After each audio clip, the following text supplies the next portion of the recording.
একই আজব কাণ্ড। মাঠে ফসল ফলাচ্ছে চাষি আর সেই ফসল বিক্রি করছে চোর। হ্যাঁ, এমনই এক অভিযোগ উঠে এসেছে নদিয়ার ধানতলা থানার আড়ংঘাটার সলুয়া গেট পাড়া থেকে।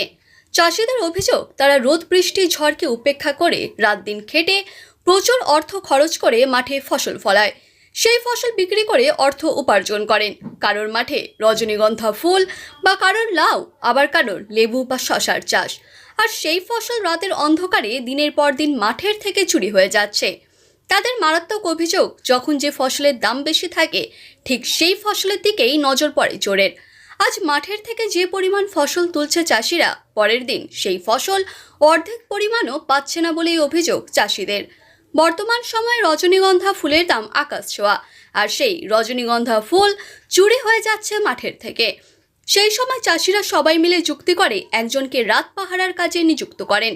অভিযোগ, রাত 11টা নাগাদ মাঠে পাহারা দেওয়ার সময় পাহারাদার ও কিছু চাষি লুকিয়ে দেখতে পায় অন্ধকারের মধ্যে একজন লোক রজনীগন্ধা ফুলের জমির মধ্যে প্রবেশ করে ফুল তুলতে আরম্ভ করেছে। অভিযোগ, 2 লাইন ফুল তোলা হয়ে গেলে তারা যখন এগিয়ে যায়, সেই সময় চোর পালাতে গিয়ে পাশের তার দিয়ে ঘেরা জমির তারে পা বেঁধে পড়ে যায়। সেই সময় তারা কাছে গিয়ে দেখতে পায় সেই চোর তাদের পরিচিত ব্যক্তি। তার নাম রাম বিশ্বাস, তার বাড়ি গোবিন্দ বাগানে। এরপরেই চিৎকার চেঁচামেচিতে পাড়ার আরও লোকজন ছুটে আসে ওই রাত্রে। এরপর তাকে ধরে আড়ংঘাটার পুলিশ ফাঁড়িতে খবর দিলে পুলিশ এসে রাম বিশ্বাসকে আড়ংঘাটা হাসপাতালে নিয়ে যায়। জানা যায় এরপরেই তাকে রানাঘাট হাসপাতালে স্থানান্তরিত করে।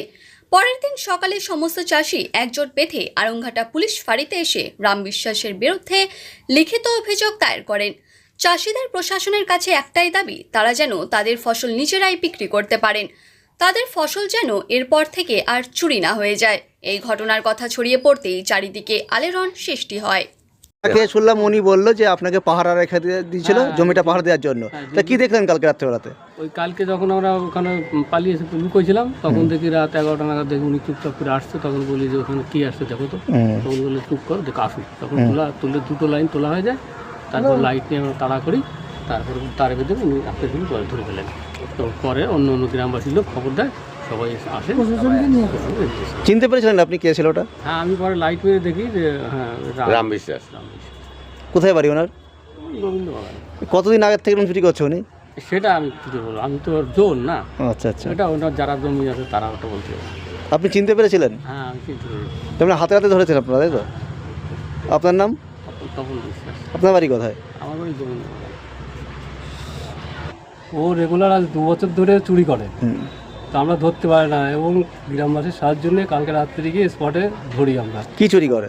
ফুল, রজনীগন্ধা ফুল চুরি করে মাঠের থেকে। মাঠের থেকে। তার মানে ওর নিজের জমি না, কিন্তু আপনারা ফসল ফলান, সেখানে রাত্রেবেলা এসে চুরি করে, তাই তো? হ্যাঁ হ্যাঁ। কে চুরি করে সেটা কে? রাম। রামের নাম কি, পুরো নাম কি? রাম বিশ্বাস। কোথায় বাড়ি ওনার? গোবিন্দ বাগান। আপনারা ধরলেন কি করে? বললাম আমরা গিয়ে, আমি আজ 4 দিন ধরে একটা জোন কিনে ওখানে বসাই রাখি।